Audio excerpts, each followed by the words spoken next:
Start বল।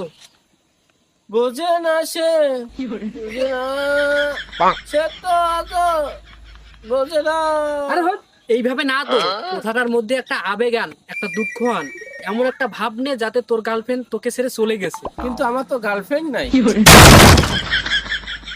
তাহলে একটা কাম কর, তুই আমার গার্লফ্রেন্ডের নাম্বারটা নে, আমার গার্লফ্রেন্ডকে ফোন দে, আর আই লাভ ইউ বলবি। আমার গার্লফ্রেন্ড যদি না বলে, সেই দুঃখে তুই গানটা বলবি। নে আমার গার্লফ্রেন্ডের নাম্বারটা নে, নাম্বারটা দিচ্ছি। বল বল বল।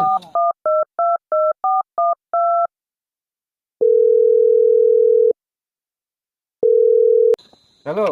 হ্যালো। হ্যাঁ, আমি বিপুলের বন্ধু বলছি। জি বলুন। আমি কয়েকদিন থেকে একটা কথা বলবো বলবো ভাবছি। জি বলুন, কি কথা? আমি না তোমাকে ভালোবাসি। আসলে কি, আমিও তোমাকে কয়েকদিন থেকে বলবো বলে ভাবছি। তো আমিও তোমাকে খুব ভালোবাসি।